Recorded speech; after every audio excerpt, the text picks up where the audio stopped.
নমস্কাৰ ৰাইজ, হাতীৰ নেজ আৰু গড়ৰ নেজ জুখি থকাৰ সময় এয়া। আৰু এইখিনি কোনখিনি ঠাই গম পাইছেনে বাৰু? কোনোবা যদি গৈছে জনাবচোন দেই। বাৰু যি নহওক, ক'ৰবালৈ যোৱাৰ আগত যদি বৰষুণ দিয়ে মনটো যে কেনেকুৱা লাগে। ওলাই মেলি ৰৈ আছোঁ, বৰষুণেই বৰষুণ, ইমান ডাঙৰ বৰষুণ। মই বোলো আজি যোৱা আৰু কেঞ্চেল হ'ব। ইফালে আমাৰ মাইনাও ওলাই ৰেডি হৈ আছে। ময়ো বোলো ৰৈ থাকোঁ, মানে দুখনমান ফটোকে মাৰি লওঁ, সময়খিনি এনেই ৱেষ্ট নকৰোঁ। বাৰু যি নহওক, বৰষুণ এৰিলে আৰু আমি ওলাই আহিলোঁ। এয়া জীয়া ভৰলী নদীৰ ওপৰ পালোহি। এইখন ধুনীয়াকৈ ব্ৰিজ আছে। যোৱাবাৰো আহিছিলোঁ আৰু এইবাৰ বোলো অকণমান ৰৈ পেলাই ফটো মাৰোঁ, ভিডিঅ' এটাও কৰোঁ। এইখন ধুনীয়া ব্ৰিজ, আৰু আমি গৈছিলোঁ যোৱা মাহত, গতিকে পানী আছিলে তো ক'ৰবাত বাৰু বালিচৰো ওলাই আছে। এয়া দলঙৰ ওপৰত অকণমান ভিডিঅ' কৰি ল'লোঁ। তাৰপাছত আমি দলং পাৰ হৈ আহিলোঁ। আমি গৈ আছোঁ এতিয়া কন্যাকা, যিখন পদ্ম হাজৰিকাৰ এখন ৰিজৰ্ট আৰু লগতে ফাৰ্মো। সকলোৱে জানেই মোৰ বোধেৰে। ইয়াতে বিভিন্ন ধৰণৰ বস্তু আছে, খেতি বাতি কৰে তেওঁলোকে, মাছ আছে। আৰু জীয়া ভৰলী নদীখন পাৰ হৈ অকণমান প্ৰায় 200 মিটাৰমান অহাৰ পাছতে লেফ্ট ছাইডে সোমাব লাগে। আৰু এয়া আমি গৈ আছোঁ। যিমানে ভিতৰলৈ সোমাই গৈ আছোঁ সিমানে গাঁৱৰ পৰিৱেশ দেখা পাইছোঁ। ধুনীয়া ধুনীয়া সেউজীয়া পৰিৱেশ, ইমান ধুনীয়া ৰাস্তাটো। আৰু তাতোতকৈ ডাঙৰ কথা, তেওঁলোকৰ মানুহবিলাকৰ ব্যৱহাৰবোৰ খুব ভাল লাগিলে। যিহেতু আমি চিনি নাপাওঁ, প্ৰথমবাৰৰ কাৰণে গৈছোঁ, ওচৰৰ মানুহক সুধিছিলোঁ, বৰ ধুনীয়াকৈ তেওঁলোকে বৰ্ণনা কৰি দিলে। আৰু এয়া ৰাস্তাটো দেখিছেনে, ইমান ধুনীয়া পথাৰ আৰু সেউজীয়াৰ মাজেদি ৰাস্তাটো গৈছে। অলপমান দূৰ যাব লাগে, যিহেতু প্ৰায় 3 কিলোমিটাৰমানেই যাব লাগে মেইন ৰাস্তাৰ পৰা। আমি গৈ আছোঁ, কিন্তু আমনি লগা নাই, যিহেতু ইমান ধুনীয়া সেউজীয়াৰ মাজেদি গৈ কিমান ভাল লাগে, মুঠতে বুজাই শেষ কৰিব নোৱাৰি, নহয়নে বাৰু? সেইয়া গৰু ওলাল বাটতে। গৰুবিলাকে যে ছাইড নিদিয়ে, বৰ হাঁহি উঠে, নহয়নে বাৰু? এইয়া ইমান ধুনীয়া লুংলুঙীয়া বাট আৰু একেবাৰে সতেজ পৰিৱেশ, সতেজ সেউজীয়া পৰিৱেশ। গতিকে মই ভিডিঅ'টো স্কিপ কৰা নাই, সকলোখিনি দেখুৱাইছোঁ যাতে আপোনালোকে গম পাব পাৰে কেনেকৈ যাব পাৰি ৰাস্তাটোৰে। এয়া গৈ থাকিব লাগিব অলপ দূৰলৈকে। তাৰপিছতে আমি গেটখন দেখা পালোঁ যে ফাইনেলি আমি গন্তব্যস্থল পালোঁহি। এয়া কন্যাকা। ইয়াৰ প্ৰথমতে এণ্ট্ৰি গেট আছে, ইয়াতে টিকট লোৱা নাই। আৰু লেফ্ট ছাইডে নামঘৰ এটাও আছে, সেইটো মই দেখুৱাবলৈ নহ'ল। আমি আহি পালোঁ, যিহেতু আমাৰ ইহঁত দুজনীক লৈ গৈছোঁ, গতিকে কন্যাকাৰ যিখন পাৰ্ক তাতে পালোঁহি। পাৰ্কখনৰ এণ্ট্ৰি ফিজ আছিলে 10 টকা। ৰিজৰ্টখনৰ কোনো এণ্ট্ৰি ফিজ নাছিলে। পাৰ্কখনত পাৰ পাৰ্চন 10 টকা লৈছিলে। আৰু 10 টকাত ইমান ধুনীয়া, ইমান ডাঙৰ পাৰ্ক, মানে কি ক'ম। এইটো হৈছে সভাগৃহ, তাৰ সন্মুখতে আমাৰ গাড়ীখন ৰাখিলোঁ। আৰু তেওঁলোকক সুধিছিলোঁ, ভিতৰলৈ বহুত জেগা আছে য'ত খেতি কৰিছে, মাছ উৎপাদন কৰে, বিভিন্ন ধৰণৰ বস্তু পোৱা যায়। গতিকে আমি সেইফাললৈ নগ'লোঁ, যিহেতু বতৰটো ডাৱৰীয়া আছিলে। কিন্তু এটা বৃহৎ এলেকাৰ এইখন কন্যাকা, আৰু তাৰে এটা সৰু পাৰ্ট এইখন গাৰ্ডেন, য'ত আমাৰ ল'ৰা ছোৱালীয়ে খেলিব পাৰে বা ধুনীয়াকৈ পিকনিক এটা কৰিব পাৰে সৰু সুৰা। গতিকে এইখনেই হৈছে মেইন গেট। আমি সোমাই গ'লোঁ। এইয়া খুব ধুনীয়া আৰু চাফ চিকুণকৈ ৰাখিছে দেই, ভাল লাগিলে সেইকাৰণে। আৰু নিস্তব্ধ। আমি যাওঁতে আমিয়ে প্ৰথম আছিলোঁ চাগে, তাৰ পাছত আহিছিল ইহঁত দুজনীয়ে। একেবাৰে খেলা বস্তু দেখি দৌৰা দৌৰি কৰিছে। মইহে মাতি আনিলোঁ, বোলো আমাৰ এই গড় আৰু হাতীটোৰ ওচৰত ফটো এটা তুলিচোন, তাতে আকৌ সিংহ এটাও আছে নহয়। বাৰু যি নহওক, এইফালে আমাৰ টিকট কটাৰ ব্যৱস্থা হৈছে। তাতে এটা কাউণ্টাৰ আছে, আৰু আমি তাতে টিকট কাটিলোঁ। আৰু ইহঁতে টিকটলৈ বাটেই চোৱা নাই, খেলিবলৈ দৌৰ দিলে।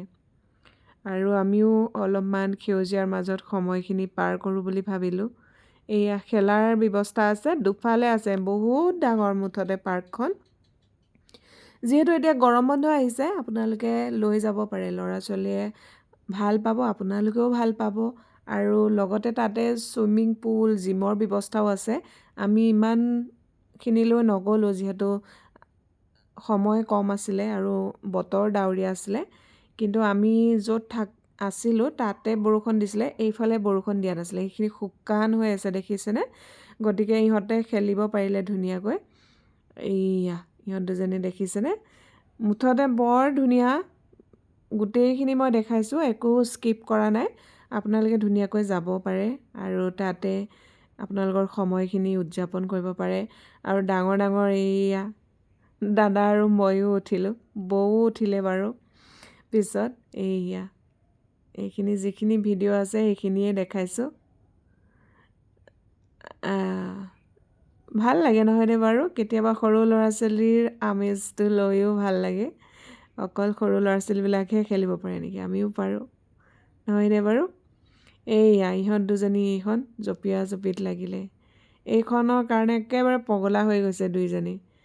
ইমান গৰমতো মানে খেলিছে আৰু মুঠতে কি ক'ব। বতৰটো ডাৱৰীয়া আছিল যদিও গৰম আছিলে। আৰু এইয়া মই এইফালে এডভেঞ্চাৰ কৰাত লাগিলোঁ।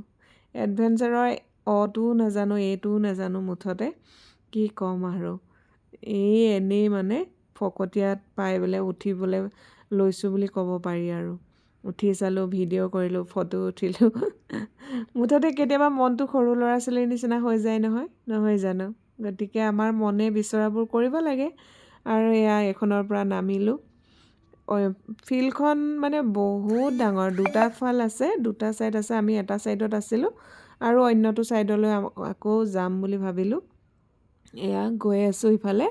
আৰু ইমান ধুনীয়া ধুনীয়া গছ ৰুইছে, একেবাৰে মানে হাইব্ৰিড গছ। ইমান চাপৰতে মধুৰি গছ আছে, সেইবোৰ লাগিছে, ফুলিছে। আম গছো আছে, বিভিন্ন ধৰণৰ গছ ৰুইছে তেওঁলোকে বৰ ধুনীয়াকৈ।